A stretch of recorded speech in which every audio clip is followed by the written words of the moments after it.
BPT, MLT, anaesthesia, cardiology, radiology course ఏదైనా solution ఒకటే. Aurora university, Uppal, Hyderabad. అన్న నమస్తే. ఎలా ఉన్నా అన్న? సో ఫస్ట్ ఆఫ్ ఆల్ అగ్ని పరీక్ష మీద ఈ మధ్య డిబేట్లో ఎక్కువగా అగ్ని పరీక్ష కంటెస్టెంట్స్తో పాటు మిమ్మల్ని కూడా నేను చూస్తున్నాను ఎక్కువగా. ఏమనిపిస్తుంది అన్న షో గురించి? ట్రాన్స్పరెన్సీ ఒకటి మిస్ అవుతుంది అనిపిస్తుంది. బయటకు వచ్చినప్పుడు కొంతమంది ఎవరైతే బాధపడుతున్నారో వాళ్ళు మేము చక్కగా పెర్ఫామ్ చేసాం, అక్కడ డ్యాన్స్లు వేసాం, ఏవో చేసాం, అవన్నీ కట్ చేసారు, అవన్నీ చూపించట్లేదు. జస్ట్ ఏదో ఆ టైంలో మేము ఉన్నప్పుడు ఆ జడ్జిలు ఆ డ్రెస్లు వేసుకొని లేరు, వేరే మాటలు చెప్తున్నా కట్ చేసి ఇక్కడ పెడుతున్నారు, ఇవన్నీ కూడా చెప్తున్నారు. సో ట్రాన్స్పరెన్సీ ఒకటి అంటే షోని జనాలకు చూపించే దాంట్లో. ఇంకొకటి అందరి కంటెస్టెంట్స్కి అగ్ని పరీక్ష నిజంగా జరిగిందా? అగ్ని పరీక్ష అంటే ఏంటి? నవదీప్ గారు చెప్పిన ఫార్మెట్లో చూస్తే, సో మీకు కొద్ది గొప్ప ఫాలోయింగ్ ఉంటుంది కదా ఇన్స్టాగ్రామ్ వాటిలోను, దాంట్లో మీరు ఏదైనా పోస్ట్ పెడితే మీకు వాటి కింద కామెంట్స్ వస్తుంటాయి కదా, కామెంట్స్లో మీకు మిమ్మల్ని ట్రోల్ చేసే, అంటే చిల్లర ట్రోల్స్ కాదు, ప్రధానికి యారా ఒరే డాష్ కొడక ఇట్లా నన్ను పెట్టి అవన్నీ తీసేసి, బట్ క్రిటిక్ చేసే కామెంట్స్ ఏవైతే ఉంటాయో అటువంటి క్రిటిక్కే నేను. మీరు ఆ క్రిటికల్ క్వశ్చన్స్కి మేబీ దానికి కూడా నేను 2-3 మసాలా యాడ్ చేసి పెట్టే క్వశ్చన్స్కి మీరు ఆన్సర్ చెప్పగలిగితేనే మీరు దాంట్లో ఉంటారు. Very good. నిజంగానే అగ్ని పరీక్ష అంటే అట్టగే ఉండాలి. కానీ ఇది అందరికీ జరుగుతుందా అనేది క్వశ్చన్.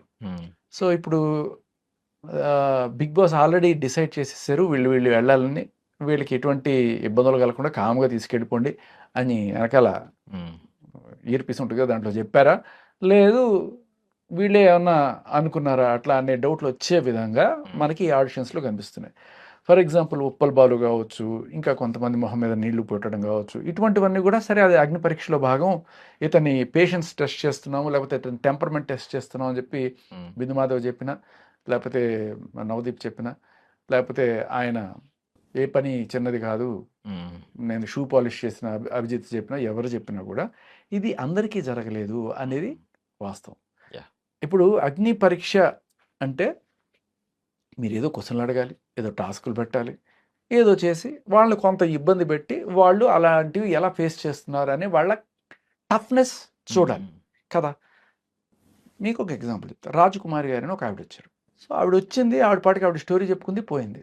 సో దీనికి ఎటువంటి ఇది కావాలి, ఒక స్క్రిప్టు, లేకపోతే ఆవిడ ఏదో చెప్పుకుందాం అనుకుంది, చెప్పుకుంది, పోయింది. తర్వాత ఒక న్యూస్ యాంకర్ ఆవిడెవరో ప్రియా అనుకుంటా ఆవిడెవరో వచ్చింది, సమ్ షార్ట్ డ్రెస్ వేసుకొని వచ్చింది, దాన్ని కూడా ఆవిడ జోక్ వేసుకుంది. బట్ ఆవిడ కూడా ఒక స్క్రిప్ట్ లాగా, సో ఐదు తర్వాత ఎవరు ఆర్రా, బిందుమాధవ్ తర్వాత ఎవర్రా, ఇవన్నీ కూడా ఆవిడ రాసుకుందే తప్ప ఆన్ ద స్పాట్ వాళ్ళు అడిగిన క్వశ్చన్కి ఒక స్పాంటినిటీగా వచ్చిన ఆన్సర్స్ కావు. సో ఏదైనా సరే ఒక మంచి స్క్రిప్ట్, జబర్దస్త్ స్క్రిప్ట్లు వేస్తారుగా, అలాగే ఏదైనా ఒక స్క్రిప్ట్ తీసుకొచ్చి అక్కడ వేస్తే సరిపోద్దా? అక్కడ నువ్వు టెస్ట్ చేయాల్సింది ఏంటి? మీరు ఇచ్చే ఇన్పుట్స్కి వాళ్ళు ఇచ్చే అవుట్పుట్ ఏంటి, మీ ప్రశ్నలకి వాళ్ళ సమాధానాలు ఏంటి, ఆ టాస్క్లు ఎలా చేస్తారు, అదే ఎక్కడ కనపడింది వీళ్ళిద్దరు దాంట్లో? బాగుంది, బాగా చేశారు కాదు కదా, అది ఒక స్కిట్లా మాత్రమే ఉంది. అక్కడ ఈ అమ్మాయి చేసింది, ఆవిడ బయోగ్రఫీ చెప్పుకుంది. ఆవిడ బయోగ్రఫీ చెప్పుకునేటప్పుడు కూడా ఈ రాజకుమారి అనే ఆవిడ, మరి ఇంత జరిగినా కూడా నేను నా భర్తతో ఎందుకుంటున్నాననే డౌట్ మీకు రావచ్చు. అంటే వీళ్ళు క్వశ్చన్లు ఎట్టగోయ్యరు, నేనే వేసుకుంటా క్వశ్చన్లు, అంతే కదా. మీ క్వశ్చన్లు వేయకపోతే నేనే వేసుకుని నేనే ఆన్సర్లు చెప్పుకుంటా. అంటే నేను నాకు క్వశ్చన్లు వేసుకోవడం ఈజీగా, ఎందుకంటే నాకు ఆన్సర్ ముందే తెలుసుగా. సో అక్కడ జడ్జెస్ ఫెయిల్ అయ్యారు, ఒక పార్షియాలిటీ చూపించారు అనే కోణంలో అనిపిస్తుంది. ఒక డౌట్ అన్న, అంటే ఇప్పుడు కామన్గా మనం కార్పొరేట్ ఇంటర్వ్యూస్ అవుతూ ఉంటాయి, ఏదన్నా సాఫ్ట్వేర్ ఎంప్లాయీస్ అది తీసుకుంటే, అక్కడ ఏంటంటే మనకి బేసికల్లీ ఫస్ట్ క్వశ్చన్ ఒకటి అడుగుతూ ఉంటారు. కామన్ క్వశ్చన్ ఏంటంటే tell me about your self. దాన్ని బట్టి నెక్స్ట్ ఇంటర్వ్యూ ప్రొలాంగ్ చేస్తారా, అప్పటికప్పుడు యూ మే గో నౌ, మేము ఫర్దర్గా ఏమైనా ఉంటే ఇన్ఫర్మేషన్ ఇస్తామని చెప్పి పంపించేస్తూ ఉంటారు. సో వాళ్ళు అక్కడ జడ్జ్ చేస్తారు, అసలు నన్ను రిజెక్ట్ చేశారా యాక్సెప్ట్ చేశారా అనేది తెలీదు. తెలిసి రిజెక్ట్ అయిన తర్వాత కూడా ఎందుకు రిజెక్ట్ చేశారు అనే వ్యాలిడ్ రీజన్ కూడా చెప్పరు. సో ఇది కూడా ఒక కార్పొరేట్ షోయే కాబట్టి, అంటే ఎందుకు ఆలోచించట్లేదు, రీజన్ చెప్పాలి, ట్రాన్స్పరెన్సీ చూపించాలని ఎందుకు అనుకోవాలి? నువ్వు రిజెక్ట్ చేసినా తప్పలేదు, కానీ రిజెక్ట్ చేసిన వాళ్ళ ఫుటేజ్ నువ్వు అడ్వాంటేజ్ కోసం వాడుకోవడం అనేది చాలా పెద్ద. ఉప్పల పాలు నువ్వు రిజెక్ట్ చేసినప్పుడు వై ఆయన ఫుటేజ్తో నీకేం పని? నీకు దాని మీద టీఆర్పీలు కావాలి, నీ షోకి ఫైర్ కావాలి, అగ్ని పరీక్షలో అగ్ని ఆయనే ఇచ్చాడు యాక్చువల్గా చెప్పాలంటే. సో దీనికి నువ్వు వాడుకోవడం తప్పు కదా. ఇప్పుడు ఉప్పల్ బాలుని ఆయన అంత గొడవ చేస్తున్నాడు కదా, అదే ఉప్పల్ బాలుని ఇంకో 4 తిట్లు తిట్టినా ఆయనకి ఛాన్స్ ఇచ్చుంటే ఆయన కామ్గా ఉండేవాడు. కాకపోతే ఇక్కడ ఏంటంటే ఉప్పల్ బాలుకు సంబంధించి నేను చూసినప్పుడు నేను అనుకున్నది, తర్వాత ఉప్పల్ బాలుతో మాట్లాడినప్పుడు నేను అనుకున్నది. చూసినప్పుడు నాకు ఏమనిపించిందంటే, ఉప్పల్ బాలుని నవదీప్ ఒక క్వశ్చన్ అడిగాడు, నీలాంటి వాళ్ళని షోకి పంపిస్తే సమాజానికి మేము ఏం సందేశం ఇస్తున్నట్టు అనేది. ఇది ఇన్సల్ట్ అని ఆయన అనుకొని ఉంటే పొరపాటు, అలా అనుకోకూడదు. సమాధానం చెప్పాలి, నాలాంటి వాళ్ళని లోపలికి పంపిస్తే ఏం మెసేజ్ ఇస్తున్నట్టు నేను చెప్తా. చాలామంది సెలబ్రిటీల పేరుతోటి బెట్టింగ్ యాప్లకి వాటికి సంబంధించిన ప్రమోషన్లు చేసి డబ్బులు చేసుకుంటారు. నాకు ఎంత ఆఫర్ వచ్చినా కూడా నేను అటువంటి జాలికి పోవట్లేదు. నేను చేసే ఎంటర్టైన్మెంట్ మీరు అన్నట్టుగా చీప్గా ఉండొచ్చు కాక, కానీ ఐఎమ్ అన్ ఆనెస్ట్ పర్సన్.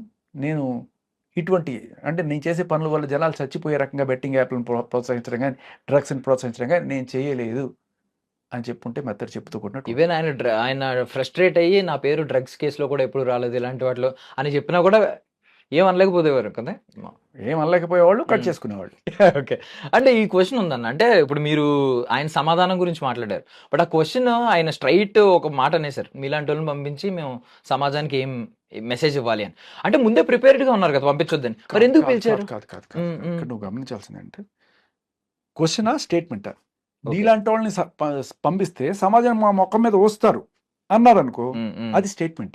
పంపిస్తే ఏం సందేశం ఇస్తున్నారు అన్నావు అనుకో, నువ్వు చెప్పాలి. ఇప్పుడు రాముడికి సీత పవిత్రురాలని తెలుసు, అయినా కూడా ఆయన ఎందుకు అగ్ని పరీక్ష చేస్తున్నాడు? ఇప్పుడు సీతని ఆయనకి తెలీదా ఆవిడ పవిత్రురాలని తెలుసు, అయినా కూడా నువ్వు నడు అన్నాడు దాని మీద. అలాగే అప్పుల బాలు మంచివాడైనా ఈయనకి తెలిసి ఉండొచ్చు నవదీప్కి, కానీ సొసైటీ కొంతమంది ఎవరైతే క్రిటిక్స్, ఎవరు లేరు అట్లాంటి వాళ్ళు ఉన్నారు, కొంతమంది క్రిటిక్స్ ఏమిట్రా నువ్వు చేసేది చీప్ అనేది తిట్టేవాళ్ళు ఉన్నారు. వాళ్ళకి కూడా నేను సమాధానం చెప్పాలి కదా. సో ఏం సమాధానం ఇస్తా ఉన్నప్పుడు ఈయన చెప్పుండాల్సింది. Correct valid. సో ఆ అబ్బాయికి కొంచెం ఇన్సల్ట్గా అనిపించింది ఒకటి. తర్వాత బిందు మాధవి ట్రాన్స్ అని అడిగింది, అది చాలా మందికి ఉన్న డౌటే, అది జెన్యున్ డౌట్ కూడా ఆవిడకి. అది అవమానించినట్టుగా నేను అనుకోవట్లేదు. నేను అది కూడా ఉప్పల్ బాలుకి చెప్పాను, ఆయన కూడా ఓకే అనుకున్నాడు అది. సో చాలా మందికి ఉన్న డౌట్ని వీళ్ళు క్లియర్ చేశారు. అదే పరీక్ష అంటే చాలా మందికి ఈయన మీద కొన్ని డౌట్లు ఉన్నాయి. అదే క్రిటిక్స్ కొంతమంది ఈయన ఇట్లా అనుకుంటున్నారు, నువ్వు చేసే చీప్ ఎంటర్టైన్మెంట్ అంటున్నారు, దానికి నీ సమాధానం ఏంటి అంటే, మన ఆయన పేరేంటి అభిజిత్ చెప్పినట్టుగా ఏ పని చిన్నది కాదు, షూ తొడవడం ఎట్లా చిన్నది కాదు, నేను చేసే పని కూడా అది one of the form of entertainment. ఏ సినిమాలో ఐటమ్ సాంగులు పెట్టుకోవట్లేదా, స్లాప్ స్టిక్ కామెడీ ఉండట్లేదా, సో దట్స్ అ పార్ట్. దానికి కొంత ఆడియన్స్ ఉన్నారు, అది తప్పు అని చెప్పి తీసేయట్లేదు కదా. సో అది కాండక్ట్ ఏంటి, సో ఉండాలి. సో ఇది నేను ఫస్ట్ చూసినప్పుడు అనుకున్నది. బట్ తర్వాత ఉప్పల్ బాలు నేను చాలా చెప్పానండి వాళ్ళకి, ఇవన్నీ నేను చెప్పాను యాక్చువల్గా, బట్ అవన్నీ కట్ చేశారు, ఎడిటింగ్ చేశారు, రాలేదు బయటికి అని ఉప్పల్ బాలు చెప్తున్నాడు. సో ఇప్పుడు నేను ఏది నమ్మాలి? నేనేమన్నానంటే, బిగ్ బాస్ ఇది అట్లీస్ట్ ఇంతమంది ఇది అడుగుతున్నారు కాబట్టి ఉప్పల్ బాలు ఎపిసోడ్ అయినా సరే కంప్లీట్గా ఆయన చేసే డ్యాన్స్ చేశాను అంటున్నాడు, ఇవన్నీ కూడా బయటికి రాలేదు, అట్లీస్ట్ అదైనా చూపించండి అని చెప్పి నేను అడుగుతున్నా. సో ఇది ఎక్కడ నేను ట్రాన్స్పరెన్సీ మిస్ అవుతుంది అన్నానంటే, ఇది క్లియర్ కట్. ఒక లాయర్ లాగా కేసు వాదించాలంటే చాలా క్లియర్ కట్గా దొరికిపోతున్నారు అక్కడ ఈ జడ్జిలు కానీ, బిగ్ బాస్ ఇది కానీ క్లియర్ కట్గా పార్షియాలిటీ అనేది ఇక్కడ మనం ఎస్టాబ్లిష్ చేసాం. వీళ్ళకి ఎందుకు అగ్ని పరీక్ష జరగలేదు, ఆ అమ్మాయి తన స్టోరీ చెప్పుకుంటే ఓకే, ఈ అమ్మాయి ఆవిడ స్క్రిప్ట్ ప్రియా యాంకరు, ప్రియానా ఎవరో చేస్తే ఓకే, చరణ్ ఆ అబ్బాయి కూడా నేను ఇందాక అడిగే అబ్బాయిని, ఏమన్నా నీకు అగ్ని పరీక్ష ఏమన్నా నేను ఏమన్నా గ్రిల్ చేశారంటే ఏం లేదన్నా జోకులకి నవ్వుకున్నారు సరిపోను, కేక్ వాక్. సో కొందరికి కేక్ వాక్, కొంతమందికి నిప్పుల మీద నడక. సో ఇది కరెక్ట్ కాదు అంటాను. చేస్తే అందరినీ టెస్ట్ చేయి, ఆ మెసేజ్ నువ్వు ట్రాన్స్పరెంట్గా బయటకు పంపించు. కరెక్ట్. నేను ఇంకొకటి విన్నాను, అంటే ఏంటంటే ఇంతకుముందు రిజెక్ట్ అయిన వాళ్ళు చెప్పిన మాట ఏంటంటే, ఈవెన్ ఒక ఆమె రీల్ కూడా చేసింది, 5:30 తర్వాత 5 తర్వాత వాళ్ళు డ్రైన్ అయిపోవడం వల్ల ఏంటో తెలియదు కానీ తర్వాత ఒక్కరికి కూడా గ్రీన్ ఇవ్వలేదు, ఆల్మోస్ట్ అందరినీ రిజెక్ట్ చేశారు అని. మేబీ ఇది కూడా వాళ్ళు ఏమన్నా కేటగరైజ్ చేసుకుంటున్నారా, వాళ్ళు సెలెక్ట్ చేయాలనుకున్న వాళ్ళని ముందు పంపించి 5కి ముందు పంపించి 5 తర్వాత అందరినీ ముందే రిజెక్ట్ చేద్దామని ఆ లిస్ట్ లో వాళ్ళని పంపించి ఇలాగే ఏమన్నా జరుగుతుందంట? అలా నేను అనుకోను, కానీ ఏంటంటే దీనికి అంత హై ప్రియారిటీలో బిగ్ బాస్ చూడట్లేదా అని అనిపిస్తుంది. ఎందుకంటే వీడు ముగ్గురిని పెట్టారు, సో ఒక 70 మంది 80 మందిని తీసుకొచ్చారు. సో టపా టపా టపా వస్తున్నారు. వీళ్ళకి కూడా ఎనర్జీస్ డ్రైన్ అయిపోతున్నాయి. పొద్దున్నే ఉన్న ఫస్ట్ వాడికి ఏదైతే చేద్దాం అనుకున్నాం, మీకైనా నాకైనా హ్యూమన్, పోయే కొద్ది we'll dip down into energies. తగ్గిపోయిన తర్వాత అపరా అరారా అపరా అపరా అని చెప్పి ఆ రకంగా చేసినట్టుగా అక్కడ వెళ్ళిన కంటెస్టెంట్లు చెప్తున్నారు, చూసిన వాళ్ళు కూడా చెప్తున్నారు అక్కడ ఇంటర్నల్ ఇన్ఫర్మేషన్ కూడా. సో ఇంకొకటి నా వల్ల కాదురా బాబు వెళ్ళిపోండి, రేపు ఎప్పుడో చేస్తానని చెప్పి పంపించేసిన సిచ్యువేషన్ కూడా ఉంది. సో ఇవాళ నిన్న మీకు ఎపిసోడ్ వచ్చింది కానీ అది అయిపోయి కూడా 4-5 రోజులు అయిపోయింది, ఎప్పుడో వచ్చేసింది అవన్నీ. అప్పుడే ఈ టాక్ వచ్చింది. సో మేబీ జడ్జెస్కి ఓపిక లేకపోతే ఇంకో 10 మంది జడ్జెస్ పెట్టండి, లేకపోతే ఓ రోబోట్ని పెట్టండి అయ్యా. అందరికి ఒకటే ఫార్మాట్లో అడిగట్టి ఏఐ వచ్చింది కదా, అందరూ అప్డేట్ అవుతున్నారు, బిగ్ బాస్ అప్డేట్ అవుదా, ఏఐ పెట్టండి మొత్తం. అదే అందరికీ అదే క్వశ్చన్స్ డిజైన్ చేసేది. అప్పుడు ఎవడు కూడా పార్షియాలిటీ చేశారని అడగరు, మీరు ఎవరో రికమెండ్ చేశారని అడగరు. బాగుంటుంది అది కూడా, కొత్త టెక్నాలజీ తీసుకొచ్చినట్టు. అది సో మేజర్ ట్రాన్స్పరెన్సీ చూపించాలంటే ముందు మీరు అన్నది ఒక వ్యాలిడ్ పాయింట్ ఏంటంటే, రిజెక్ట్ అయిన వాళ్ళ ఫుటేజ్ వాడుకుంటున్నప్పుడు వాళ్ళు డిమాండ్ చేసినప్పుడు ఫుల్ ఫుటేజ్ కూడా యూట్యూబ్లోనో ఎక్కడో చోట అంతే రిలీజ్ చేయాల్సిన అవసరం ఉంది. దే కెన్ యాక్చువల్లీ ఒక కోర్టులో కూడా ఫైల్ చేసుకోవచ్చు వాళ్ళు. ఎందుకంటే నన్ను సమాజంలో ఇలా తప్పుగా చూపిస్తున్నారు, but not this, I'm this, I demand the full footage. ఇప్పుడు ఎందుకంటే సింపుల్ ఎగ్జాంపుల్ చెప్తా, నువ్వు పరీక్ష బాగా రాసావు, మార్కులు తక్కువ వచ్చినాయి, మళ్ళీ రీవాల్యుయేషన్ పెట్టావు, రీవాల్యుయేషన్ పెట్టినప్పుడు కూడా అవే మార్కులు వేసారు. అప్పుడు నీకేంటంటే ఏమంటారు, ఫస్ట్ రీకౌంటింగ్ ఉంటుంది. రీకౌంటింగ్ పెట్టినప్పుడు నీకు మళ్ళీ అదే మార్కులు వేస్తే నీకు ఇంకా సాటిస్ఫాక్షన్ కాల, లేదు ఐ డిమాండ్ ఏదో తప్పు రీవాల్యుయేషన్. అప్పుడు ఏం చేయాలి వాళ్ళు, they have to show the paper to you. Correct, copy పంపించాలి. ఎందుకంటే నువ్వు ఇప్పుడు చెప్తున్నావు కదా, అవును డన్, ఇది ఇప్పుడు ఉప్పల వాళ్ళు అది చేశాను ఇది చేశాను అని చెప్తున్నాడు కదా, వాళ్ళు చూపించినప్పుడు లేదనుకో మొత్తం ఫుటేజ్లో, రైట్ వాళ్ళే కరెక్ట్, ఈయన రాంగ్ అనుకుంటాం. బట్ అలా కాదు కదా. సి ఈయన రిసీవింగ్ ఎండ్లో ఉన్నాడు, అవమానాలు పడ్డారు, ఆ అబ్బాయి మొహమ్మద్ నీళ్ళు కొట్టించుకున్నవాడు, ఆ అబ్బాయి I think is got selected అనుకుంటా. సో బట్ ఎవరైతే అప్పుడు అవమానాలు తిని పోనీ ముందుకెళ్ళాడంటే వాడు కామ్గానే ఉంటాడు. బట్ ఇలా వదిలేస్తే వీళ్ళు మొత్తం హనుమంతుడికి నిప్పంటిస్తే మొత్తం తగలెట్టేసినట్టుగా తగలెట్టేస్తున్నాడు మన ఉప్పల్ వాళ్ళు. అది సో అండ్ ఇప్పుడు షో ఫార్మాట్ బాగా మన దగ్గరే ఉన్నట్టుంది, వేరే లాంగ్వేజ్లో లేనట్టుంది. ఇక్కడ విపరీతమైన బజ్ వస్తుంది, బట్ ఒకవైపు విపరీతంగా నెగిటివిటీ స్ప్రెడ్ అవుతుంది. బిగ్ బాస్ మీద కూడా చాలా మంది ఈవెన్ కేసెస్ ఫైల్ చేసిన సిచ్యువేషన్స్ ఉన్నాయి. బట్ బిగ్ బాస్ ఎక్కడ ఆగలేదు. అగ్ని పరీక్ష షో గురించి మీ ఒపీనియన్ ఏంటి? అంటే నెక్స్ట్ సీజన్ లో కంటిన్యూ అవుద్ది అనుకుంటున్నారా? డౌట్ కూడా. సో ఎవడన్నా ఏమైనా చేసుకున్నా, ఇప్పుడు ఒక అబ్బాయి మన ఇక్కడ రైల్వే స్టేషన్ నుంచి మాట్లాడుతున్నాడు, అబ్బాయి వాళ్ళ అమ్మకి ఏదో తట్టుకోలేకుండా ఏదో అయ్యింది, హాస్పిటలైజ్ అయింది, మా అమ్మకి ఏదైనా జరిగితే నేను ఒక్కడిని వదలను అది ఇది అని చెప్పి అంటున్నాడు. అమ్మకి సరే ఇంకెవరికైనా నిజంగానే ఎవడన్నా తట్టుకోలేక ఆత్మహత్య. ఎందుకంటే బిగ్ బాస్ అంటే పెద్దగా ఉన్నారు జనాలు, మామూలుగా కాదు. అంటే దే ఆస్పిరేట్ సో మచ్, ఒక్కసారి అయినా ఒక వారం అయినా ఉండి రావాలి అనుకునే వాళ్ళు చాలామంది ఉన్నారు.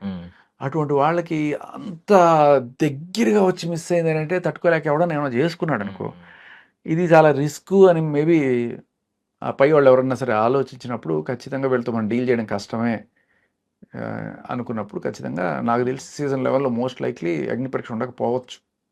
సార్ నా చిన్నప్పుడు నేను వినేవాడిని, అంటే ఇప్పుడు గవర్నమెంట్ స్కీములు కొన్ని ఇస్తూ ఉంటుంది, లైక్ అందరి రిచ్తో పాటు కొంతమంది పేదవాళ్ళు కూడా ఇది అనుభవించాలని చెప్పి. ఇప్పుడు కామనర్స్కి అని చెప్పి వీళ్ళు ఎంట్రీ ఇచ్చారు. బట్ అప్పుడు కొంచెం ట్రాన్స్పరెన్సీ గురించి ఇలా మాట్లాడేవారు, అలా అంటారు కానీ వాళ్ళకి ఇచ్చుకుంటారా అని చెప్పి. సో ఇక్కడ కూడా ఇదే జరుగుతుందా? బికాజ్ ఎందుకంటే మీరు అన్నట్టు కరెక్ట్గా ప్రతి ఒక్కరికి ఒక్కొక్క టాస్క్ ఉండట్లేదు, పోనీ అట్లీస్ట్ ప్రతి ఒక్కరికి టాస్క్ కూడా ఉండట్లేదు. విత్ ఇన్ మినిట్స్లో జడ్జ్ చేసి వదిలేస్తున్నారు. వాళ్ళు 4 రోజుల ముందు పాపం వచ్చి 50,000 షాపింగ్ చేశారంట కొంతమంది, డ్రెస్ అప్పులు చేసి మరి. అలాంటి వాళ్ళందరికీ ఇది అవుతుంది. సో మీ అభిప్రాయం ఏంటి దీని మీద? అంటే నీకు ఉత్తరం దక్షిణం తెలుసా? తెలుసు. ఏం చెప్పు? ఉత్తరం దక్షిణం అంటే ఉత్తరం దక్షిణం ఉంటే గానీ ఏది పని అవ్వదు అంటారు. ఉత్తరం అంటే ఏంటి? Recommendation letter. ఓకే, ఉత్తరం. దక్షిణం అంటే ఏంటి? దక్షిణ. ఓకే, ఏదో రికమెండేషన్ అయినా ఉండాలి, లేకపోతే డబ్బులైనా సమర్పించుకోండాలి, లేకపోతే కానీ పని జరగదని చెప్పి ఒక నానుడు ఉంది. బట్ అది బిగ్ బాస్ లో కూడా ఉందా అంటే, బయటకు వస్తున్న మాటల్లో కొంతమంది వీళ్ళకి తెలిసిన వాళ్ళు ఉన్నారు, వాళ్ళు రికమెండ్ చేసిన క్యాండిడేట్లు ఉన్నారు అనే విషయం అయితే వస్తుంది. I don't want to name these people, but కొంతమంది రికమెండ్. That's evident actually. ఏంటంటే ఇప్పుడు సరే అగ్ని పరీక్ష అంటే పబ్లిక్ అని పెట్టినప్పుడు ఆ ట్రాన్స్పరెన్సీ నువ్వు చూపించాలి, అది పక్కన పెడితే. అగ్ని పరీక్ష పక్కన పెడితే మామూలు మెయిన్ బిగ్ బాస్కి వస్తే, ఆ బిగ్ బాస్లో సెలెక్ట్ చేసుకునేటప్పుడు ప్రతిసారి కూడా మా స్టార్ మా నుంచి ఒక 5-6 మంది ఒక బ్యాచ్లో దిగుతారు కదా. మరి ఇదేమిటి? కరెక్ట్. మొత్తం మీ వాళ్ళని పెట్టుకొని ఆడుకోండి అయ్యా అంటే అది ఆ టీవీకి సంబంధించిన షో అయిపోతుంది, ఆదివారం పరివారం లాగా. అలా కాకుండా అందరినీ మేము కలుపుకుపోతున్నాం అని పెట్టిన షోకి ఆ ట్రాన్స్పరెన్సీ చూపించాలని చెప్పి, సరే పాపం మన వాళ్ళతో పాటు కొంత రిజర్వేషన్ బయట వాళ్ళు కూడా ఇద్దాం అని చెప్పి 4-5 బయట వాళ్ళని తీసుకుంటారు. తీసుకున్న తర్వాత కూడా మాకేమనిపిస్తుంది కొన్నిసార్లు, ఇదేంటో వీళ్ళందరికీ ముందే తెలుసా, వీళ్ళకి ఎలా ఆడాలో తెలుసా, ఎవరికి లవ్ ట్రాక్లు చేసేసుకుంటున్నారు, ఇవన్నీ చేసేసుకుంటున్నారు అని. ఇప్పుడు నాలాంటి వాళ్ళు లైక్ నేను, ఆదిత్య ఓము, నబీలు, మాలాంటి వాళ్ళకి ఏమైందంటే మాకు అక్కడ వచ్చిన తర్వాత మేము ఒంటరిగా ఆడడం అనేది అర్థమైంది. అంటే అక్కడ ఎప్పుడు మాకు తెలియదు, బట్ వాళ్ళు అక్కడ ఆల్రెడీ తెలిసి చక్కగా వాళ్ళందరూ ఒక బ్యాచ్ రాత్రి అయితే 5-6 మంది అక్కడ కూర్చొని వాళ్ళు అస్కలు వేసుకోవడం, వాళ్ళు ప్లాన్లు చేసుకోవడం ఏవో ఉండేవి అనమాట. సో అప్పుడు అనిపించింది లైక్ తర్వాత కూడా పబ్లిక్లో కూడా గట్టిగా కన్నడ బ్యాచ్ అని లేకపోతే స్టార్ మా బ్యాచ్ అని ఇలా. అంటే దీని ఏంటంటే ఒక పర్టికులర్ ప్లేస్ నుంచో లేకపోతే పర్టికులర్ ఇన్స్టిట్యూట్ నుంచో మీరు జనాన్ని ఎక్కువ తీసుకొస్తున్నారు అనేది జనాల్లోకి వెళ్ళింది. అలా కాకుండా సరే అదైతే ఓపెన్గా చెప్పండి, ప్రతిసారి స్టార్ మా నుంచి 4 వస్తారు because it is our this thing అంటే జనాలు యాక్సెప్ట్ చేస్తారు. ఎందుకంటే మనకి రిజర్వేషన్ కోట అంటే యాక్సెప్ట్ చేస్తాం కదా. అలాగే మీకు రిజర్వేషన్ పెట్టుకోండి, ఆ మిగతా కోటాలో ఎవరో చెప్పండి. అలా చెప్పనప్పుడు ఏమవుతుందంటే ఇప్పుడు ఇలాంటి ప్రశ్నలు వస్తాయి, రికమెండేషన్లు నడుస్తాయా? ఖచ్చితంగా నడుస్తాయి, ఖచ్చితంగా నడుస్తాయి. ఇప్పుడు ఇమాన్యుల్ ఎక్కడి నుంచి వెళ్ళాడు, అవినాష్ ఎక్కడి నుంచి వెళ్ళాడు, రోహిణి ఎక్కడి నుంచి వెళ్ళింది, వీళ్ళందరూ కూడా ఏంటంటే రెగ్యులర్గా స్టార్ మాలో కనబడే ఇది. ఆ జడ్జిలు కూడా శ్రీముఖి కానీ వీళ్ళందరూ కూడా.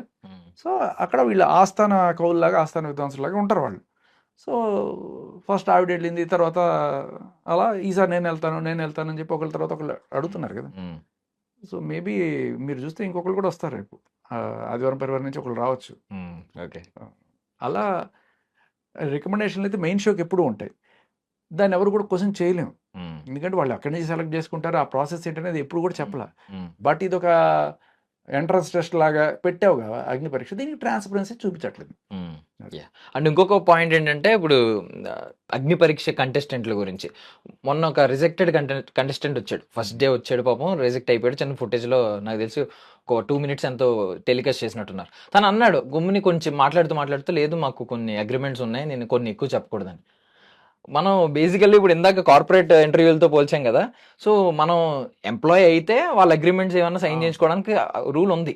బట్ వీళ్ళు ఏమీ కాదు, వీళ్ళని సెలెక్ట్ చేయలేదు, జస్ట్ ఒక 2 minutes ఫుటేజ్ వాళ్ళని వాడుకుని వాళ్ళ పాపం అంతా బొక్క పెట్టుకుని వచ్చిన తర్వాత పంపించేస్తున్నారు. బట్ అగ్రిమెంట్స్ ఏంటి, ఇలాంటి వాళ్ళని కూడా పాపం కామనర్స్ కూడా అగ్రిమెంట్స్ చేయించుకుని రిజెక్ట్ చేయడం ఏం చేయలేరు. అనవసరంగా అతను టెన్షన్ పడుతున్నాడు. ఎవరైనా సరే ఈ can speak because is not selected. అంటే అగ్రిమెంట్స్ ఏవో సైన్ చేసాం ముందు, సో అన్ని సెలెక్ట్ అయ్యి మధ్యలో ఎలిమినేట్ అయ్యి వచ్చిన వాళ్ళు కూడా రచ్చ చేయలేదా, ఏం చేస్తారు? ఇది ఒక రకంగా బిగ్ బాస్ కి ఆ నెగిటివిటీ కూడా ప్లస్. అండ్ ఇంకొకటి ఏంటంటే చాలా మంది అంటున్న మాట, అరే ఇంతమంది ఖాళీగా ఉన్నారా అని. బికాజ్ అందరికీ ఐడియా వచ్చింది బిగ్ బాస్కి వెళ్ళాలి, మీరు అన్నట్టు ప్రతి ఒక్కరికి పిచ్చ మొదలైంది బిగ్ బాస్కి ఏదో రకంగా వెళ్ళాలి అని. ఇది కొంచెం యూత్ని ఒక విధంగా కష్టపడి పని చేసుకోకుండా, అరే ఇది ఉందరా మధ్యలో ఒక వే ఉందరా అని ఒక ప్రలోభ పెడుతుందేమో అనే ఫీలింగ్ వస్తుంది. ఈవెన్ లాటరీ లాగా ఒక kind of just like lottery అంతే. ఇంకేమో ఇప్పుడు లాటరీలు లేకపోతే లక్కీ డిప్పులు ఇలాంటివి ఉన్నప్పుడు ఆశపడడం సహజం. మన మంగ్లీ కేసులో చూడలేదా, 10 రూపాయలకి రూపాయికి 10 రూపాయలు వడ్డీ, 17 రూపాయలు వడ్డీ ఇస్తానని చెప్పి అంటే ఓమని పెట్టేశారు కదా.